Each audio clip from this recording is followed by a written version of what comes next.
Meu nome é Julião Ferreira. Tenho 47 anos e até 7 anos atrás achava que tinha tudo sob controle. E digo achava, porque se eu tivesse escutado a mim mesmo naquela noite em que minha vida se partiu em dois, teria percebido que nada, absolutamente nada, estava realmente sob o meu domínio. Falo assim direto, porque hoje consigo ver aquela cena com uma clareza desconfortável. O cheiro de perfume masculino que não era meu impregnado na camisa da minha esposa, o olhar desviado dela, e eu, parado no meio da sala, perguntando com uma calma quase clínica: há quanto tempo? Ela nem sequer tentou negar. Só disse: Julião, eu mereço ser feliz. Esse foi o primeiro golpe. O segundo veio semanas depois, quando ela foi embora com o amante sem olhar para trás. E o terceiro, o mais irônico de todos, chegaria anos mais tarde quando o filho daquele homem bateu à minha porta, procurando algo que nem ele entendia. Mas não quero me adiantar. Antes de tudo isso, minha vida parecia estável.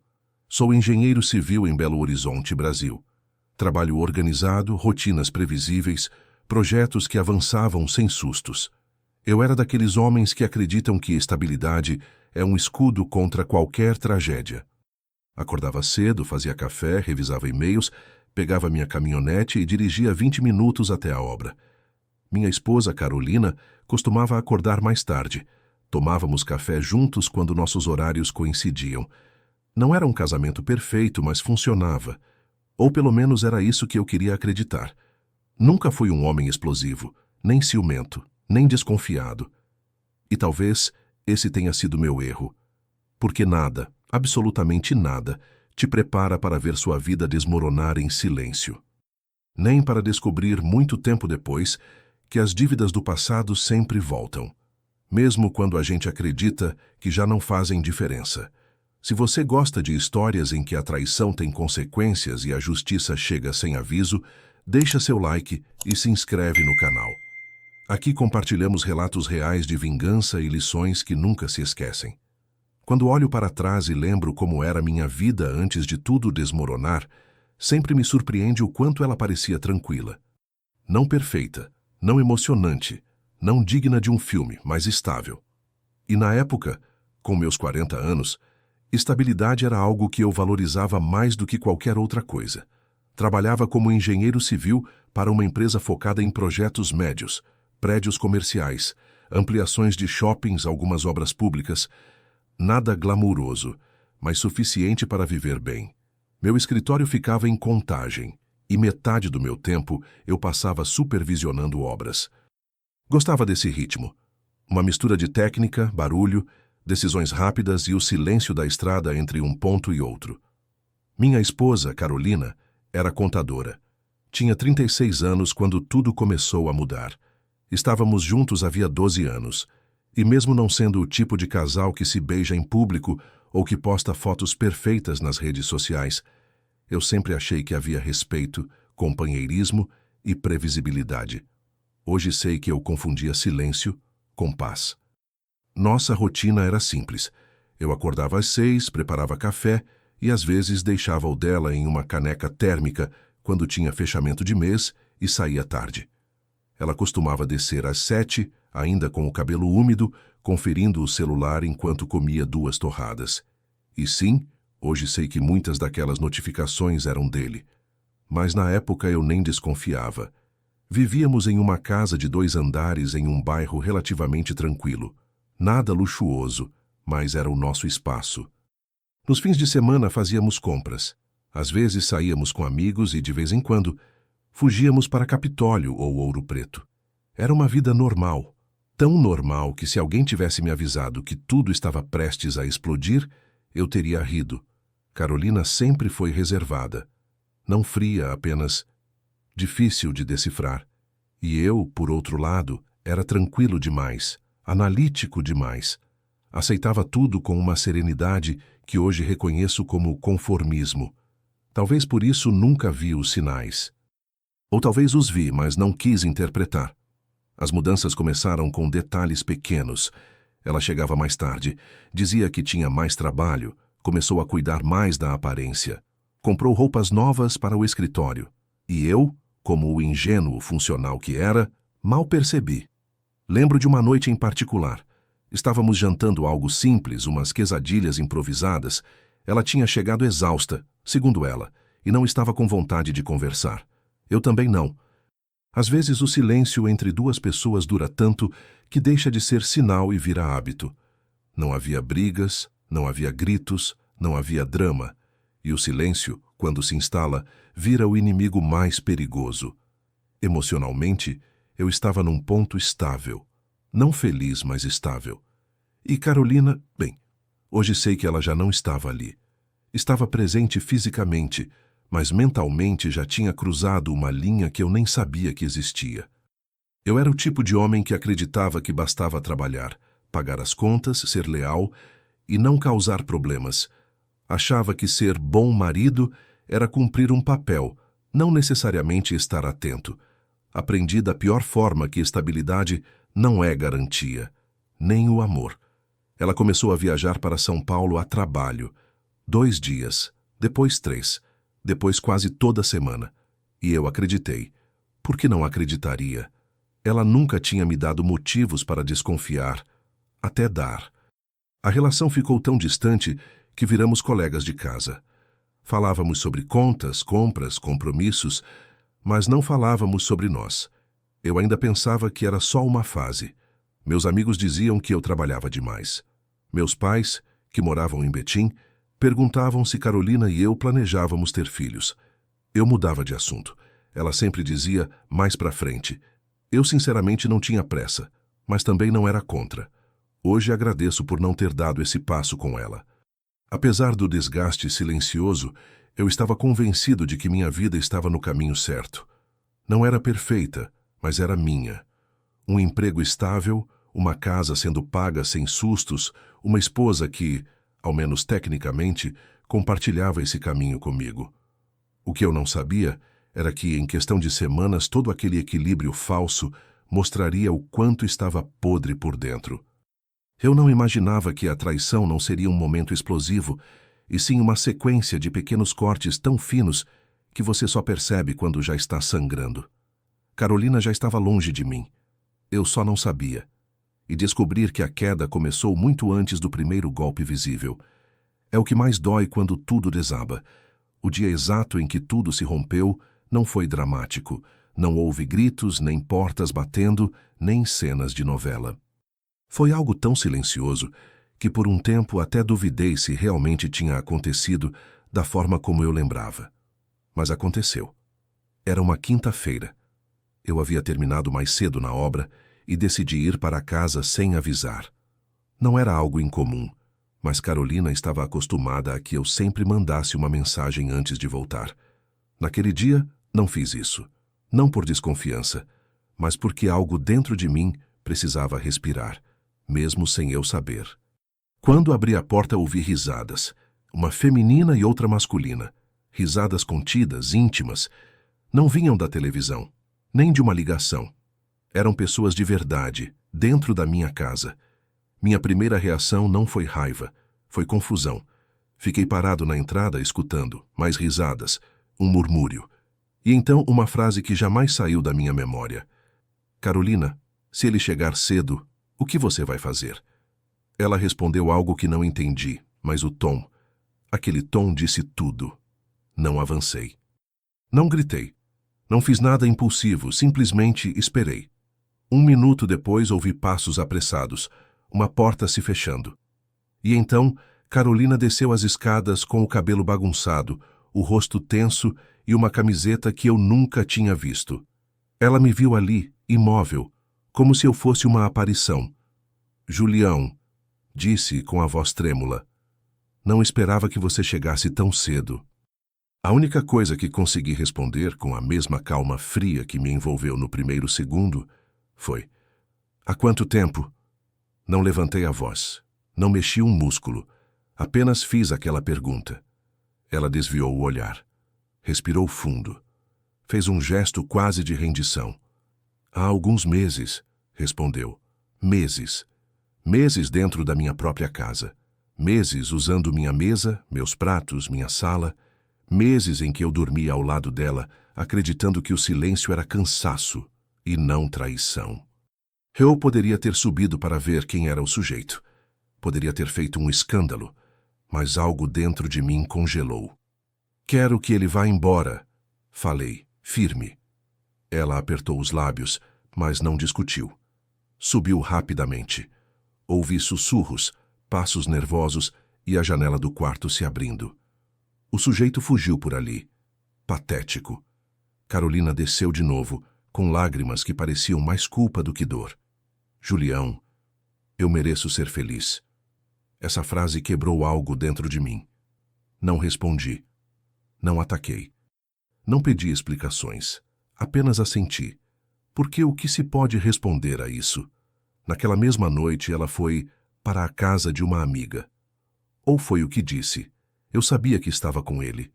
Os dias seguintes foram uma tempestade silenciosa. Ela voltou 2 vezes para buscar roupas. Eu mal a olhava.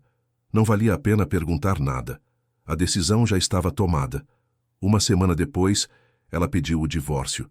Disse que tinha pensado muito, que não podia continuar fingindo, que não queria me machucar. O machado já tinha caído. Assinei tudo sem discutir, sem pedir explicações. Meu advogado disse que eu estava sendo cooperativo demais. Não era isso. Era exaustão. Um desgaste profundo. Não via sentido em lutar por algo que tinha morrido muito antes de eu perceber. A única coisa que pedi foi ficar com a casa. Ela aceitou sem resistência.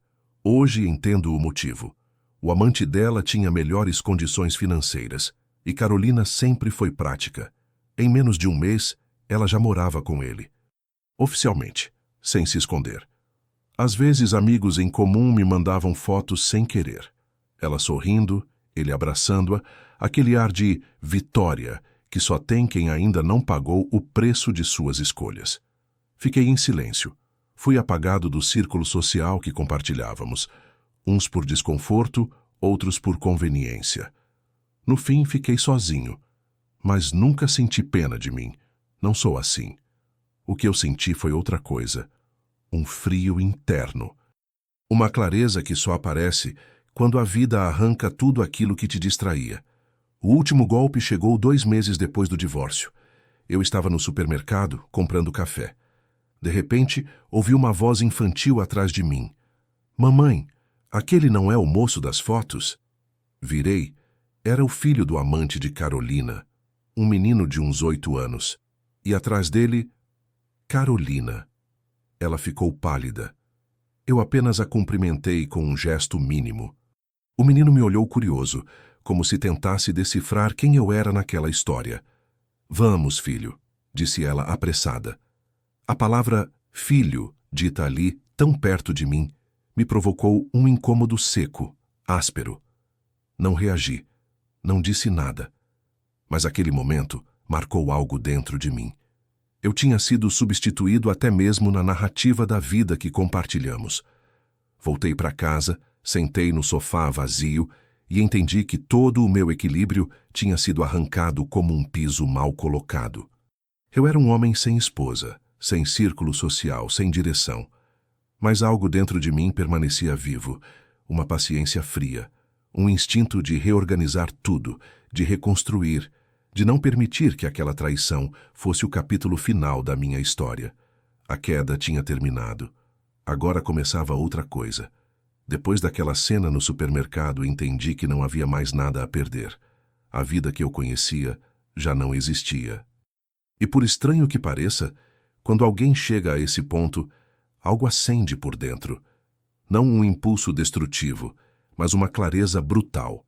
Durante semanas, vivi no piloto automático. Trabalhar, comer, dormir, repetir. Não pensava em Carolina com raiva explosiva. Era mais uma mistura discreta de incredulidade e análise constante. Se eu fosse outro tipo de homem, talvez tivesse desmoronado. Mas minha mente funciona diferente. Quando algo me atinge forte, eu esfrio. Fico metódico. Foi nesse período que comecei a revisar meus documentos, minhas contas e meus investimentos. Sempre fui organizado, mas havia coisas que eu não olhava com atenção havia anos. Uma tarde, Revisando arquivos na gaveta do velho escritório, encontrei faturas no nome de Carolina, pagamentos dos cartões dela, compras que eu cobria sem questionar, tudo ali.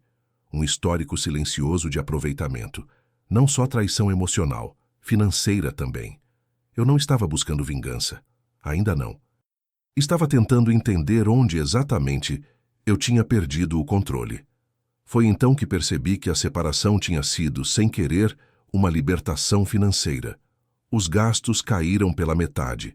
Meu dinheiro começou a render muito mais. Com essa nova tranquilidade, decidi algo. Eu reconstruiria minha vida do zero, mas com calma, sem impulsos, sem querer provar nada para ninguém. Nesses meses, conheci alguém crucial. Meu advogado, Luiz Mendonça, um homem mais velho, direto e preciso. Não era meu amigo, mas virou um aliado silencioso. Fui até o escritório dele para revisar o encerramento final do divórcio. Ele me recebeu como sempre, sem rodeios, sem enfeites. Falamos da casa, dos bens, dos últimos detalhes. E eu comentei, quase falando sozinho, sobre o quanto eu havia financiado a vida de Carolina. Não como uma queixa, mas como um fato. Luiz me observou por alguns segundos, antes de dizer com total frieza. Ela sabia exatamente o que estava fazendo. Nada mais. Sem frases de apoio, sem conselhos emocionais, apenas um fato. E aquilo, dito daquele jeito, me ajudou mais do que qualquer terapia. Saí da sala com algo muito claro. Eu precisava restabelecer minha estrutura mental e financeira antes de pensar em qualquer outra coisa. Comecei a treinar de novo, não para mudar o corpo, mas para organizar a mente. Caminhadas longas, musculação em silêncio, noites revisando planilhas, enquanto a casa permanecia quieta. Aos poucos, minha vida voltou a tomar forma. 1 ano após o divórcio, eu estava em outro nível. Mais estável, mais lúcido, mais cuidadoso. Tinha uma boa reserva financeira. Vendi um terreno antigo e investi aquele dinheiro. Nada espetacular, mas suficiente para sentir que pela primeira vez em muito tempo eu tinha controle da minha vida. Enquanto isso, eu observava de longe a vida de Carolina pelas redes sociais. Viagens, restaurantes, roupas novas. Um estilo claramente bancado pelo amante. E era evidente que aquilo tinha prazo de validade. Mas não imaginei que acabaria tão rápido. Tudo começou a mudar quando Luiz me ligou por um assunto simples. Atualizar um documento antigo. No meio da conversa, ele soltou algo que acendeu minha atenção. Você sabia que o sujeito com quem sua ex foi morar está enrolado com problemas fiscais? Eu não sabia. E ao ouvir isso, senti algo que não sentia havia meses. Curiosidade. Luiz explicou com calma. Aquele homem tinha uma empresa de consultoria duvidosa. Estava sendo investigado por movimentações irregulares e poderia enfrentar uma auditoria séria. Nada confirmado, mas os rumores eram fortes. Não sorri, não comemorei. Só guardei a informação. Fria, útil. Aquilo não era problema meu, mas poderia virar uma oportunidade. Passei semanas observando sem agir. Queria entender o terreno antes de dar qualquer passo. Então, numa noite de domingo, recebi uma mensagem inesperada. Era de uma amiga de Carolina, alguém com quem quase não falava. Dizia que ela estava passando por momentos difíceis. Não deu detalhes, apenas acrescentou: as coisas não são como parecem. Não respondi, mas minha curiosidade aumentou. Com o tempo descobri, por terceiros, que o amante de Carolina tinha perdido vários contratos importantes, que a renda dele havia despencado e que a relação entre os dois estava se deteriorando rapidamente. Discussões constantes, convivência ruim, frustração acumulada. E então algo dentro de mim despertou.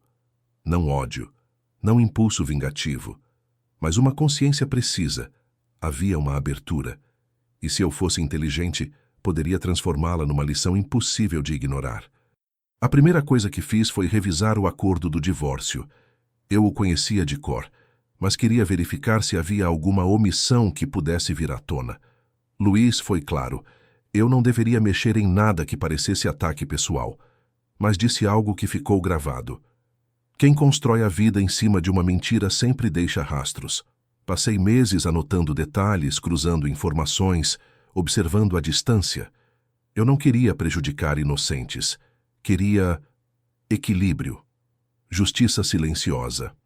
Foi nesse período que ocorreu a primeira grande revelação. Carolina tinha ocultado informações financeiras durante o divórcio, documentos que deveria ter apresentado e não apresentou. Pequenas contas, investimentos mínimos, nada enorme, mas suficiente para provar omissão. Luiz foi direto. Se isso vier à tona, ela fica exposta. Legal e socialmente. Não agi imediatamente. A vingança, para mim, sempre foi um processo, nunca um impulso. Enquanto eu avançava, eles caíam. Minha carreira crescia. Fui promovido. Ganhei mais autonomia, mais estabilidade. E enquanto eu subia, eles desciam. A relação de Carolina terminou em brigas feias. Ela foi expulsa do apartamento onde morava. Voltou para um lugar menor. Perdeu boa parte do círculo social que tinha conquistado ao lado dele. Eu observava tudo em silêncio. A vida estava cobrando seu preço. Mas eu não imaginava que o desfecho definitivo, o ponto que conectaria todos os fios, viria através da pessoa mais improvável, o filho do homem que destruiu meu casamento. Aquele menino, o mesmo que eu tinha visto uma única vez no supermercado. A vida tem um jeito estranho de devolver tudo. A vingança, quando finalmente chegou, não foi um golpe planejado nem uma explosão repentina. Foi mais como uma porta deixada entreaberta, e eu simplesmente a empurrei com a ponta dos dedos, sem pressa. Sem barulho. Tudo começou numa manhã qualquer. Eu revisava relatórios no escritório quando a recepcionista avisou que alguém insistia em falar comigo. Disse o nome dele. Não reconheci. Mas quando acrescentou, ele disse que é filho do... Entendi tudo. O garoto. O mesmo menino que eu tinha visto anos antes no supermercado. Mas agora já não era uma criança. Levantei, ajeitei a camisa e fui até a sala de reuniões. Quando abri a porta, o vi sentado, rígido, inquieto. Tinha uns 15 anos. O rosto trazia aquela expressão típica de quem cresceu vendo mais sombras do que luz. Ele se levantou rapidamente ao me ver. Eu não disse nada, apenas esperei. Desculpa aparecer sem avisar, disse com a voz tensa. Eu preciso de ajuda. Não respondi. Deixei que falasse. Pessoas que falam muito entregam todas as peças sem perceber. Ele contou que o pai tinha desaparecido fazia 3 meses. Desaparecido literalmente. Que havia dívidas, problemas legais, cobradores agressivos. E que antes de sumir, o homem mencionou um erro do passado que estava voltando para destruir tudo. Quando o garoto disse isso, senti algo familiar, quase inevitável. O passado sempre volta, sempre. Hoje sei que naquele momento ele procurava alguém que desse sentido ao caos. Alguém que pudesse explicar aquilo que a própria família não conseguia. Mas eu não era a salvação dele. Eu era a consequência. Apontei a cadeira e ele voltou a se sentar. Eu também me sentei. Cruzei as mãos e apenas ouvi enquanto ele despejava tudo o que sabia. A mãe dele, que não era Carolina, estava devastada. A família estava financeiramente arrasada e havia rumores de que o pai tinha fugido para evitar um processo federal. Quando terminou, ele me encarou como se eu tivesse as respostas que buscava, e foi ali que percebi a ironia absoluta da situação. O filho do homem que destruiu meu casamento estava sentado diante de mim, pedindo orientação. Mas eu não ofereci consolo. Nem mentiras gentis, nem esperanças que não existiam. Falei pouco, com frases medidas, precisas, cada palavra carregada do peso exato que a verdade exigia. Não posso te ajudar a encontrar seu pai. Mas ele tomou decisões que sempre teriam um preço. E esse preço chegou. O garoto abaixou a cabeça. Não chorou. Não pediu mais nada. Apenas ficou ali, absorvendo minhas palavras. Perguntou se eu achava que o pai dele voltaria. Respondi com a mesma frieza que me manteve em pé durante todo aquele tempo. Quem passa a vida fugindo, cedo ou tarde se cansa. Se ele voltar, não será por coragem, será por necessidade. Ele assentiu. Apertou minha mão e foi embora, sem olhar para trás. Aquela visita abriu a última porta que faltava, porque semanas depois recebi outra ligação, desta vez de Luiz. Informou que Carolina, sem advogado e completamente desprotegida, estava sendo investigada por omitir informações financeiras durante o divórcio. Os mesmos documentos que eu havia encontrado, os mesmos que Luiz guardou como possível salvaguarda. Eu não fiz nenhuma denúncia, nunca acionei ninguém diretamente contra ela.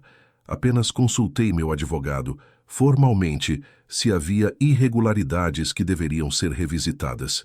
E ele fez o resto, dentro da lei, sem dramatizar, sem alarde.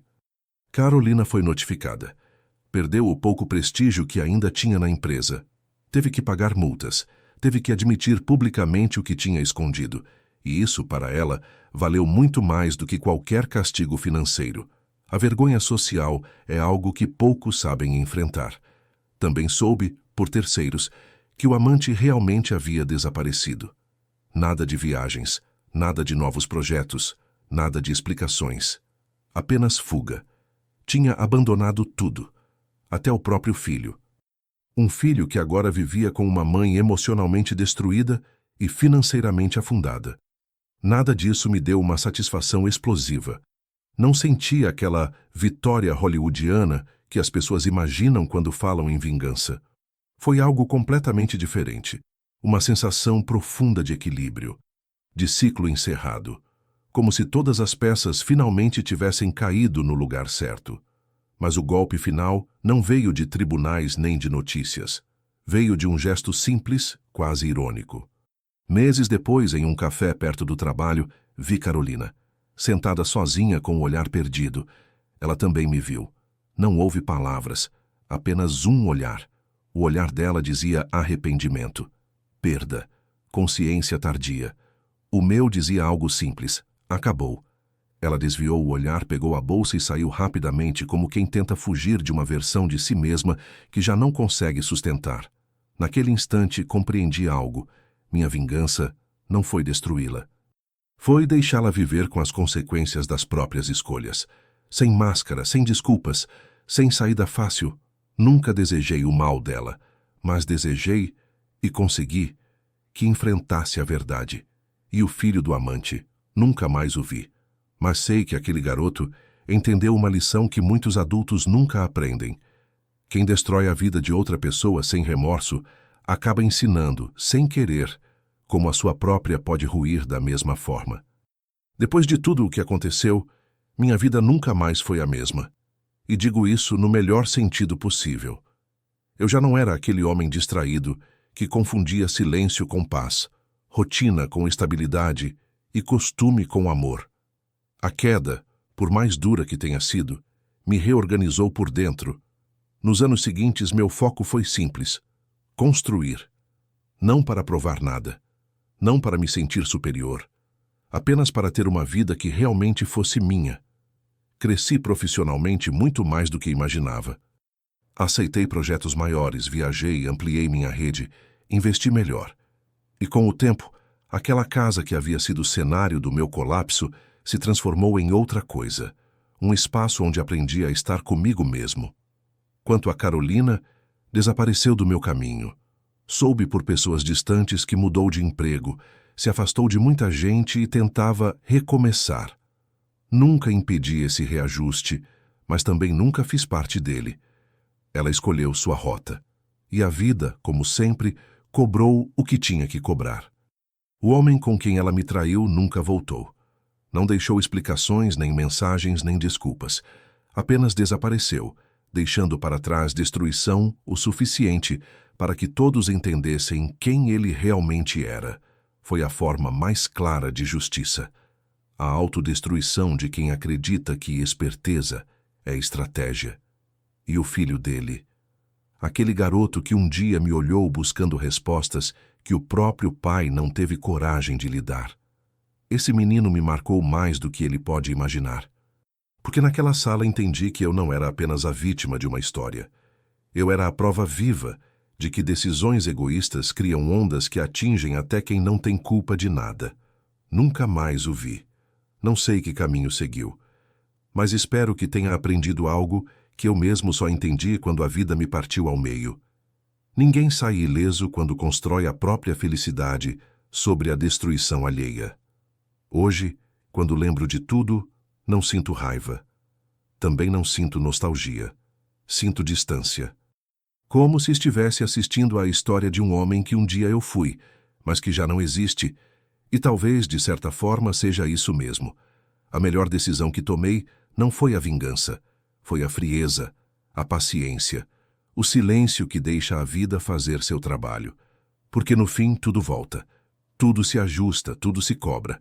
Às vezes a melhor vingança não é vingança nenhuma, é observar como a vida cobra suas dívidas.